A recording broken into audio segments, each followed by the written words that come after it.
की जय, कन्हैया लाल की जय। आगे सप्तम स्कंद का कथा प्रारंभ होता है। हिरण्याक्ष जब मर गए तो उसकी पत्नी, बाल बच्चे सभी रोने लगे, चिल्लाने लगे, व्यथित और दुखी होने लगे। तो हिरण्याकश्यपु आकर के समझाते हैं कि क्यों आप रोते हैं। मरना होता है, सभी को मरना होता है। जातो ध्रुवस्य मृत्यु ध्रुवो जन्मतस्य। जिसका जन्म हुआ है उसकी मृत्यु निश्चित है, इसलिए चिंता मत करो। लेकिन कोई समझने के लिए तैयार नहीं। एन कैन प्रकार उसका अंत्येष्टि किए। और हिरण्याकश्यपु सोचते हैं कि मेरे संगे संबंधी क्यों रो रहे थे, क्यों दुखी हो रहे थे, क्यों परेशान हो रहे थे कि मर गया था। मैं कुछ ऐसा प्रयत्न करूंगा, पुरुषार्थ करूंगा कि मैं मरूं ही नहीं। वो घर छोड़ करके हिमालय की ओर निकल पड़े और हिमालय में जाके घोर तप किया। अब बर्फ का ढेर शरीर पर लग गया, इतना कठोर तप किया, खाना पीना छोड़ दिया।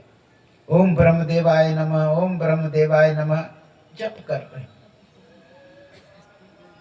जप से प्रसन्न होकर के ब्रह्मा जी प्रसन्न हुए और कहा, मैं तुम्हारे भक्ति से प्रसन्न हूं,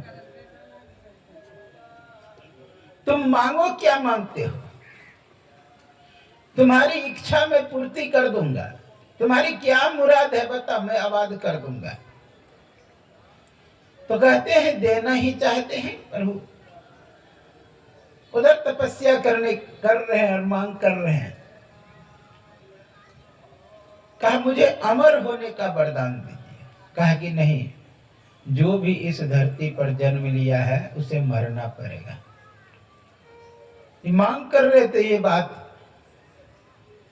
का समर्थन नहीं किए भगवान, आशीर्वाद नहीं दिए। फिर अदृश्य हो गए, फिर घोर तप करने लगे हिरण्याकश्यप। इधर क्या होता है, घर में अकेली कायाधु है, उसकी पत्नी। तो इंद्र उधर सोचता है कि इधर तप कर रहा है हिरण्याकश्यपु मेरा राज्य छीनने के लिए, यानी स्वर्ग छीनने के लिए।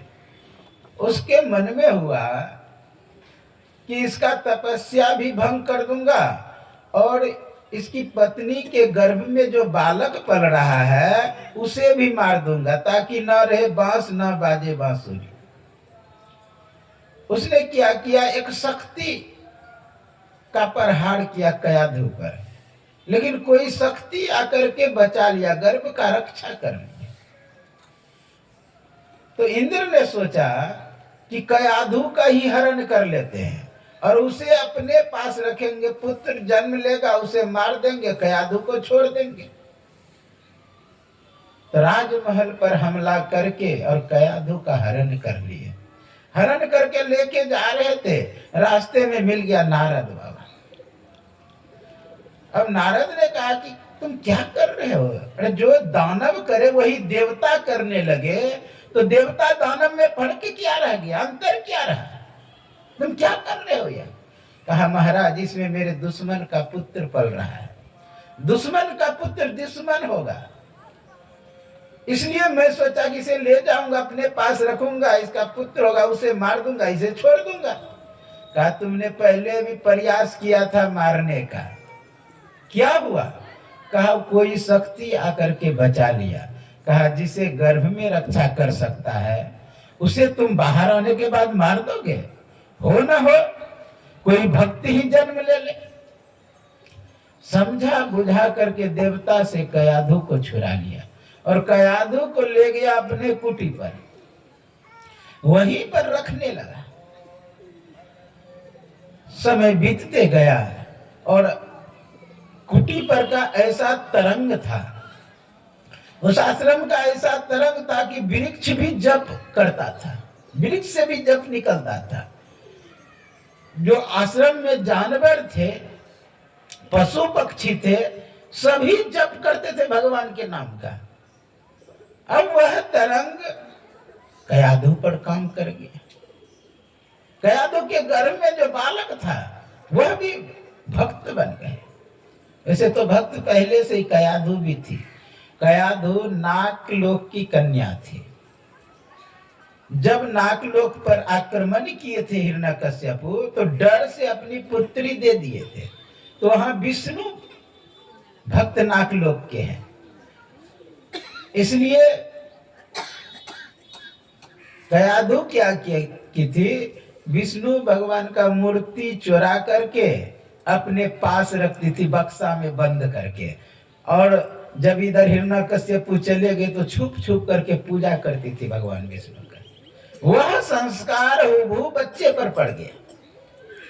और ज्यों ही जन्म लिए ना प्रहलाद, तो जानते जप करते हुए, भगवान का नाम लेते हुए, हरि शरणम हरि शरणम हरि शरणम, इस तरह जप करते हुए जन्म लिए और रहने लगे महात्मा जी के कुटी। तब तक में उधर तपस्या पूरा हो जाता है हिरण्यकश्यपु का। फिर ब्रह्मा जी दर्शन देते हैं। कहा मांग क्या मांगते हो? कहा कि मेरा तो वही कहना है कि मैं अमर हो जाऊं, ऐसा वरदान दीजिए। कहा नहीं, पृथ्वी पर जो आया है उसे मरना पड़ेगा, दूसरा कोई चीज मांग लो। कहा अगर दूसरा देना चाहते हैं, चतुराई किया हिरण्यकश्यपु। सोचा इधर से कान नहीं पकड़ने देता है तो घुमा के पकड़ लेता हूं। मैं जल मांगा, अगर जल नहीं दे रहा है तो वाटर मांग लेता हूं। दूसरा चीज मांगना है, अप मांग लेता, नीर मांग लेता। कहा देना ही चाहते हैं तो यही दीजिए, मैं ना दिन में मरूं ना रात में मरूं। कहा तथास्तु। फिर कहा ना घर के बाहर मरूं ना घर के अंदर मरूं। कहा तथास्तु। कहा ना ऊपर मरूं ना नीचे मरूं। कहा तथास्तु। फिर कहा ना मनुष्य मार सके ना जानवर मार सके। कहा तथास्तु। कहा ना अस्त्र से मरो ना शस्त्र से मरो। कहा तथास्तु। कहा 12 महीने में किसी महीने में ना मरो। फिर कहा तथास्तु। अब अहंकार में आ गया कि मुझे आशीर्वाद मिल गया तो मैं तो मरूंगा ही नहीं। घर गए अहंकार में। अब पता चला कि मेरी पत्नी नारद बाबा के कुटी पर है, वहां से लाए। और जब वहां से लाए तो थोड़ा बड़ा हो गया था, सोचा गुरुकुल में देना चाहिए। गुरुकुल में भेज दिए, जो राक्षसों का गुरुकुल था। वहां राक्षसी विद्या सिखाया जाता था। जब वहां भेजे, वहां हिरण्यकश्यपु का ही पूजा होता था, क्योंकि हिरण्यकश्यपु घोषणा कर दिया था कोई पूजा नहीं करेगा, मेरा ही पूजा करेगा। ईश्वरो हम भोगी सिद्धो हम बलवान सुखी, आद्यो भी जानस्मि पुण्यो सदृशो लया, यक्ष दशम मोद से इत्य ज्ञान विमोहिता। हिरण्यकश्यपु का कहना ईश्वरो हम भोगी, मैं ही ईश्वर हूं। सिद्धो हम बलवान सुखी, मैं ही सिद्ध हूं। दूसरा कोई नहीं है। अब जब आरती करने लगे गुरुकुल में, तो ओम जय हिरण्यकश्यपु हरे गा रहे हैं। प्रहलाद कहता कि नहीं, मैं नहीं गाऊंगा, ये तो मेरे पिताजी है। वो कहते थे ओम जय जगदीश हरे। अब लाख प्रयास कर रहे समझाने का गुरुजी, लेकिन समझने के लिए प्रहलाद तैयार नहीं। कहा ओ से आम पर हो, कहा नहीं, ओ से अव्यक्त है, ई से इमली पर, ई से ईश्वर, उसका अलग ही भाषा था। तो इस तरह उसका गुरुकुल में वेद था।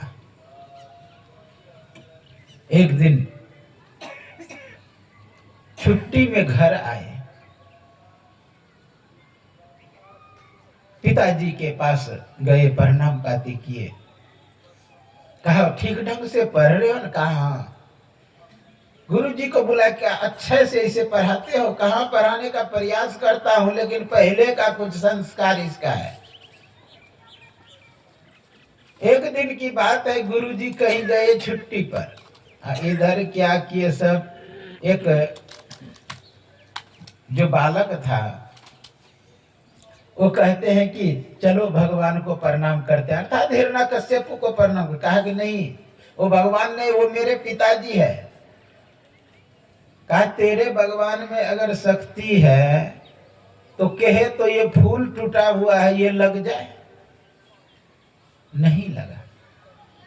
सब जितने राक्षस के बालक थे, सब ने प्रार्थना की, हे हिरण्यकश्यपु भगवान ये फूल लग जाए, लेकिन नहीं लगे। तो उन लोगों ने कहा प्रहलाद मेरे भगवान से तो नहीं लगा, स्मरण कर, तुम अपने भगवान को पुकारो। पुकारने लगा, ओम नमो भगवते वासुदेवाय, ओम नमो भगवते वासुदेवाय, ओम नमो भगवते वासुदेवाय, ओम नमो भगवते वासुदेवाय। वासुदेवाय बोलो नंद नंदनाय, वासुदेवाय बोलो नंद नंदनाय, वासुदेवाय बोलो नंद नंदनाय, वासुदेवाय बोलो नंद नंदनाय। ओम नमो भगवते वासुदेवाय, ओम नमो भगवते वासुदेवाय, ओम नमो भगवते वासुदेवाय, ओम नमो भगवते वासुदेवाय। वासुदेवाय बोलो नंद नंदनाय, वासुदेवाय बोलो नंद नंदनाय, वासुदेवाय बोलो नंद नंदनाय, वासुदेवाय बोलो नंद नंदनाय। ओम नमो भगवते वासुदेवाय, ओम नमो भगवते वासुदेवाय। बोलो सद्गुरु भगवान की जय। तो ओम नमो भगवते वासुदेवाय ज्यों ही मंत्र जप किया, वो फूल जाकर के पुनः उस वृक्ष में लग गया। अब जानते हैं क्या हुआ? जितने शिष्य थे गुरुकुल में पढ़ने वाले, सब मिल करके भगवान का कीर्तन कर। जब गुरुजी उधर से आए, इतना गुस्सा आया कि सब बच्चे का संस्कार बिगाड़ देगा। ये ले गया पिताजी के पास कि ये बच्चा हमसे नहीं समझेगा, इसलिए आप इसे संभालें। बहुत सा उपदेश भी वैसे सभी बच्चों को दिए हैं। सब कीर्तन मंडली तैयार कर लिए थे वहां पर, सब बच्चे इसी का बात मानते थे। प्रहलाद उपदेश भी दिए, दुर्लभम मानुष जन्म, ये दुर्लभ है मनुष्य का शरीर, इसलिए भगवान का भजन करो, भक्ति करो। प्रहलाद ने उपदेश दिया। उसे जब लेके पिताजी के पास गया, पिताजी गोद में बैठा करके कहते, पुत्र तुमने क्या सीखा? जानते क्या कहते हैं? सर्वनम कीर्तनम यस्य विष्णु पाद सेवनम, अर्चनम वंदनम साख्यम आत्म निवेदनम। कहा हे पिताजी मैं अर्चन करना सीखा, बंदन करना सीखा, अर्चनम बंदन, साख्य मात्र निवेदन, सखा भाव से पूजना सीखा। अर्चनम बंदनम साख्य आत्म निवेदन, यस्य विष्णु पाद सेवन, विष्णु का चरण सेवा सीखा। ज्यों ही सुना विष्णु का नाम जोर से पटक दिया हिरण्यकश्यप। कहा मूर्ख बालक, तुम कहां से यह सीख लिया? लाख प्रयास किए समझाने का, लेकिन नहीं समझने के लिए तैयार। अपने सैनिकों से कहा जाओ इसे पहाड़ पर से फेंक दो, ये विष्णु विष्णु जपता है, वही इसकी रक्षा करेगा। सभी सैनिक ले गए और पहाड़ पर से फेंक दिए। फेंके, भगवान गोद में लेकर के पुनः उसे स्वस्थ किया। भगवान का नाम लेते हुए पुनः घर आ गए। फिर देखा ये आ गया, कहा जाओ इसको जंगल में जाके छोड़ दो। जंगल में हिंसक पशु, सिंह, हाथी, भालू सब है, सांप सब है, सभी जानवर हैं। अब जानवरों के बीच में डर भी लगे, लेकिन भगवान का नाम जप कर रहे हैं। कुवृत्ति वाला जीव भी सुवृत्ति में आ गया। सिंह आकर के इसे चाटने लगा बच्चे के तरह। हाथी अपने पीठ पर बैठा लिया। प्रतिकूल जो भी थे वह अनुकूल हो गया। बहुत कष्ट देने का प्रयास किया। एक ऐसा कारागृह में बंद कर दिया जहां अंधेरा ही अंधेरा, और वो सांपों का घर था। उसमें भी भगवान का नाम ले रहे,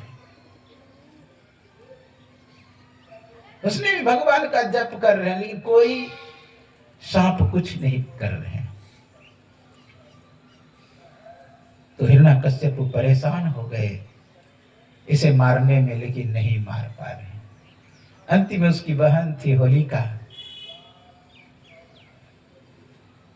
होलिका कहता भैया आप क्यों परेशान हैं?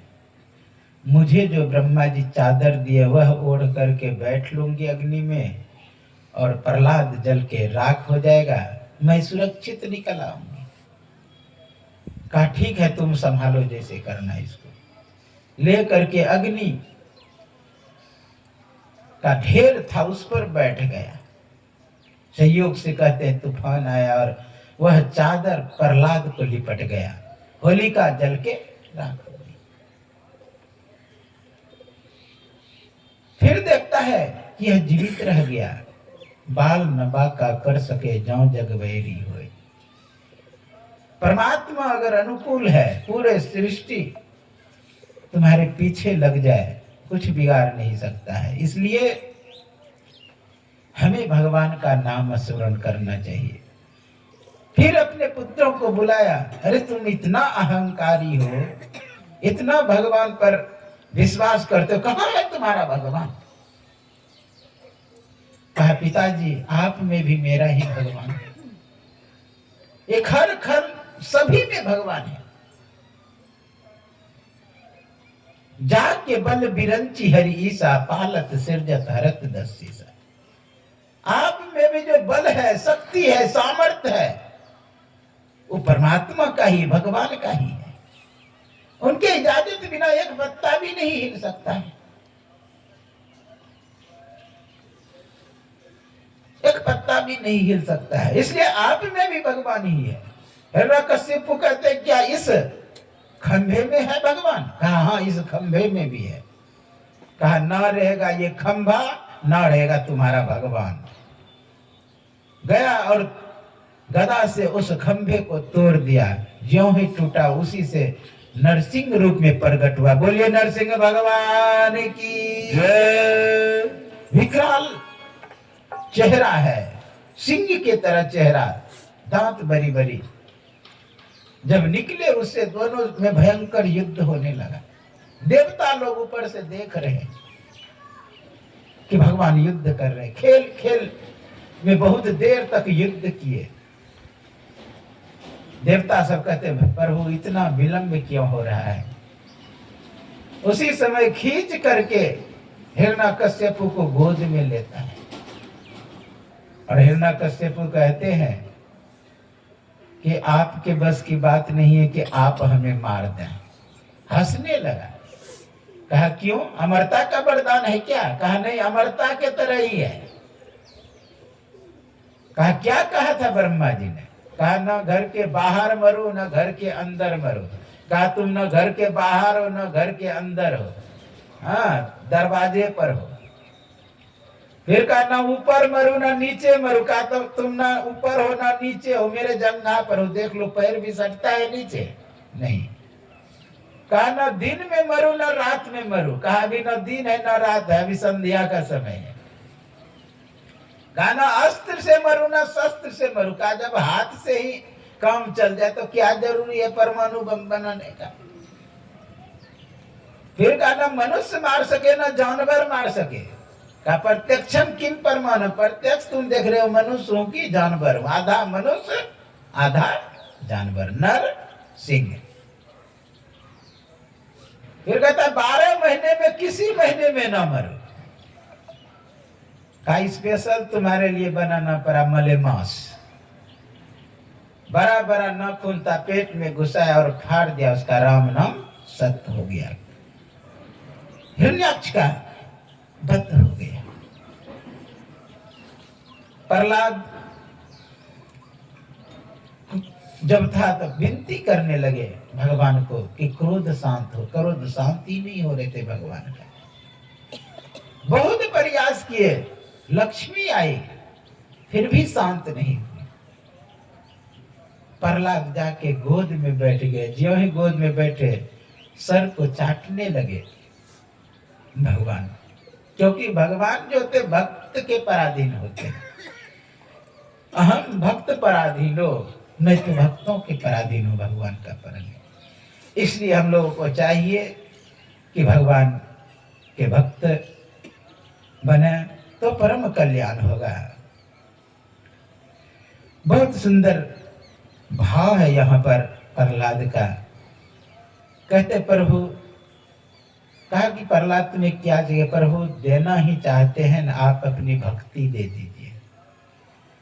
जिस रंग में बड़े बड़े ऋषि मुनि रंगे रहते हैं, जिस नाम जप में सुर नर मुनि लगे रहते हैं, वही नाम दान दे दीजिए हमके, और आपको का प्रेम मुझे मिल जाए। बहुत सुंदर प्रहलाद का भाव एक कवि प्रकट करते हैं।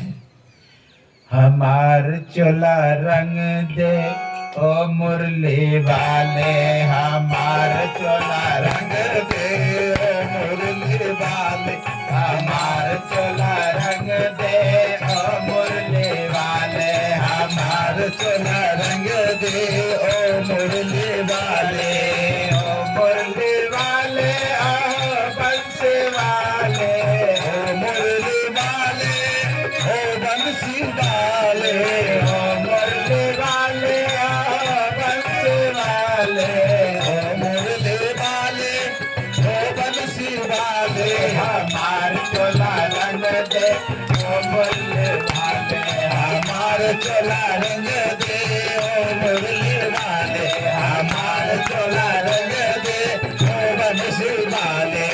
जिस रंग में तेरा मीरा रंगी है, जिस रंग में तेरा मीरा रंगी है, जिस रंग में तेरी मीरा रंगी है, जिस रंग में तेरा मीरा रंगी है, इसी रंग में रंग दे ओ मुरली वाले,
आगे गजेंद्र और गधा का प्रसंग है।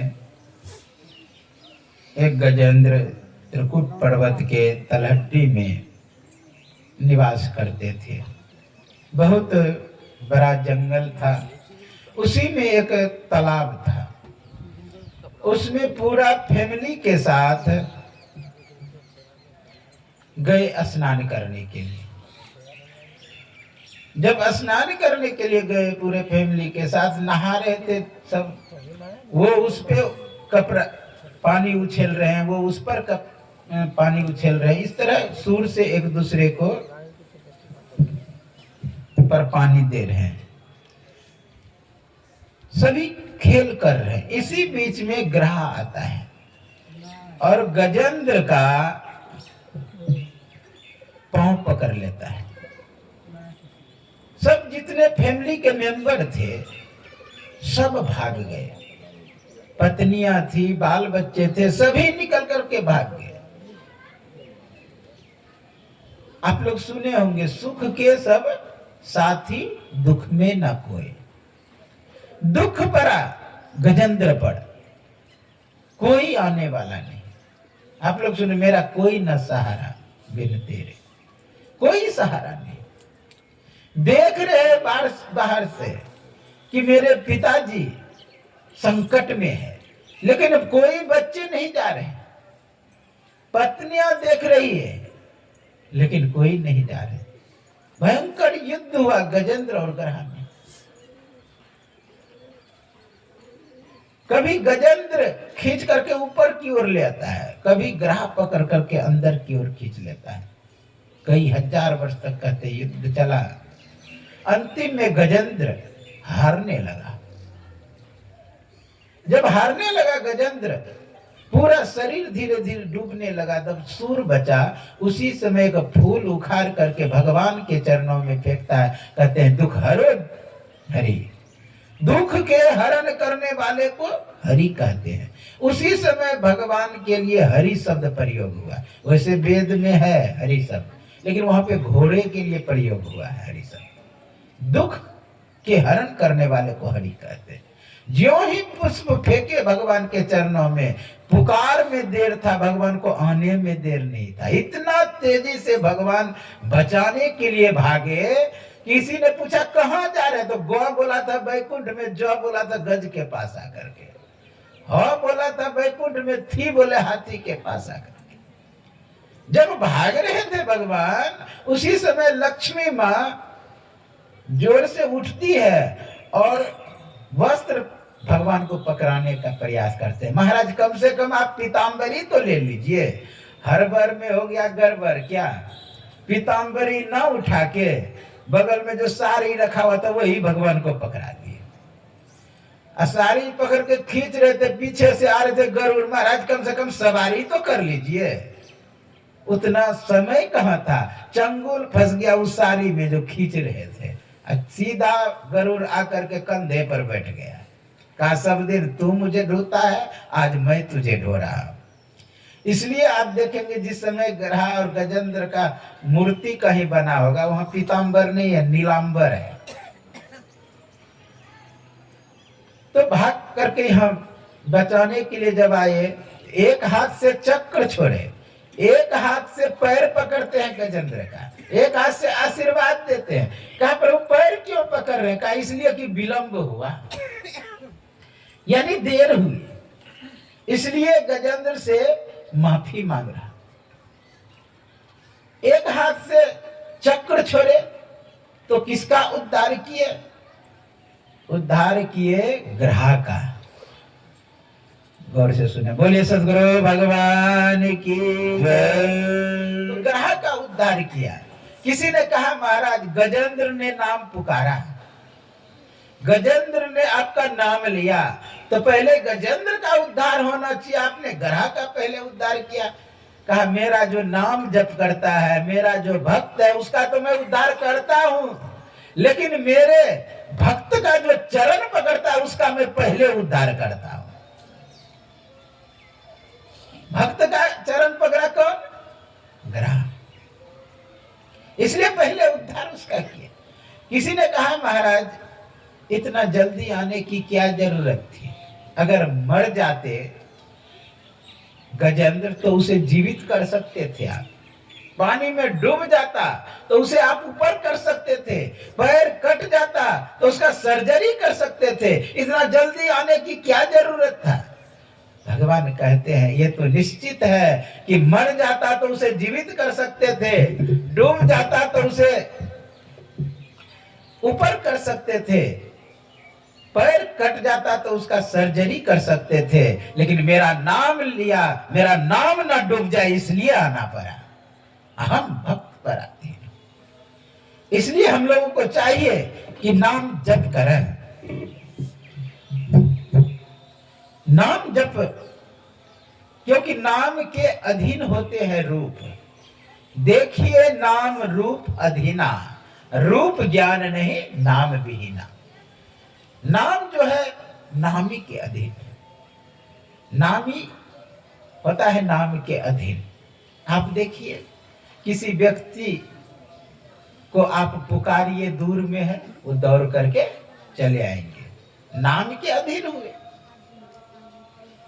कोई अंधेरे में भी व्यक्ति है, अगर जोर से पुकार करेंगे कि वो दौड़ करके आपके पास चले आएंगे।